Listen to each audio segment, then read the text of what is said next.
सबको जय मसीह की। प्रभु यीशु के सुंदर नाम में आप सबको बहुत ऐत से आशीष मिले। मेरे प्रियो, आप लोग सब कैसे हो? और मेरे खुदा बाप ने आपको सही सलामत रखा होगा। तो आज मैं फिर एक टॉपिक लेके आई हूँ आपके सामने जो बहुत ही इम्पोर्टेंट है। वैसे तो परमेश्वर का हर वचन इम्पोर्टेंट है, बहुत ही, और इसे हमारे जीवन में हमेशा इसको लेकर चलना है, इन वचनों को जो परमेश्वर हमें सिखाता है। तो आइए हम निकालते हैं रोमियो उसका 8वां पद और 8वां अध्याय पहला पद। Romans chapter 8 verse 1।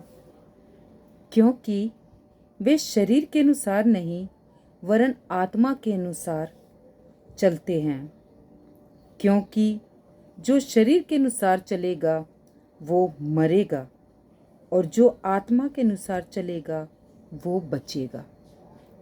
तो मेरे प्रियो, परमेश्वर का वचन हमसे क्या कहता है?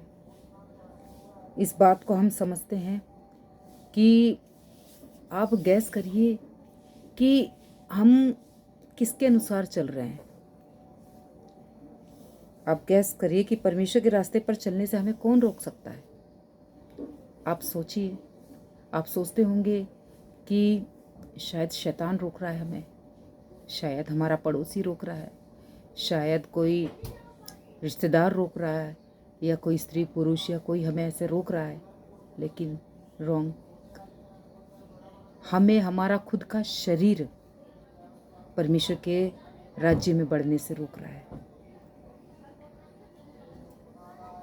6, 7, 8 पद में भी, शरीर पर मन लगाना तो मृत्यु है, परंतु आत्मा पर मन लगाना जीवन और शांति है।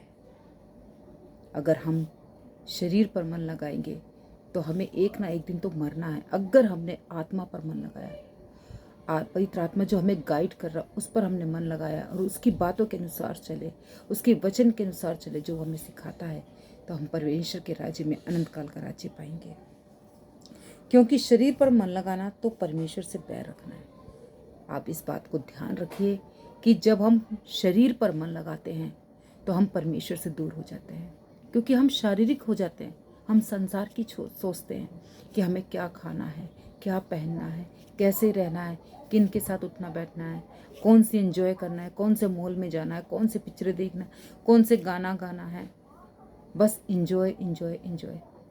लेकिन हमारा मकसद इस धरती पे आने का सिर्फ एक ही है कि हम परमेश्वर का काम करें, उसके राज्य के लिए काम करें, उसकी दुल्हनों को तैयार करें।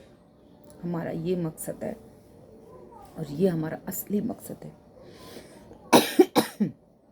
और जो शारीरिक दशा में हैं वे परमेश्वर को प्रसन्न नहीं कर सकते। साफ वचन कहता है कि अगर हम शरीर में हैं और अपनी सांसारिक चीज़ों की अभिलाषाओं में पड़े हैं तो हम परमेश्वर को किस तरह से खुश करेंगे?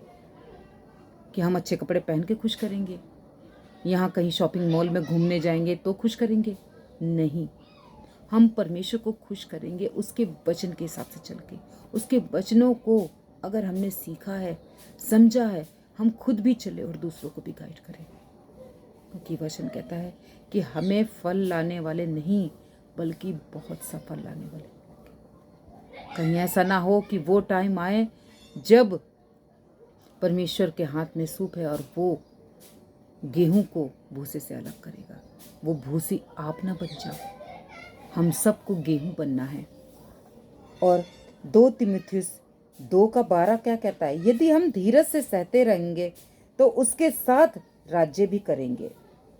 अगर हमें सहन करने की शक्ति है तो जितना हो सके हमें परमेश्वर के लिए दुख उठाना है, क्योंकि ये नहीं लिखा है कि जो परमेश्वर में आएगा एंजॉय पाएगा।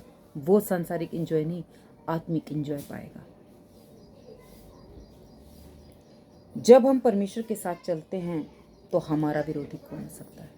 जब हम परमेश्वर के साथ चलने की कोशिश करते हैं तो शैतान भी हमें रोकता है, लेकिन सबसे ज़्यादा हमें हमारा खुद का शरीर रोकता है।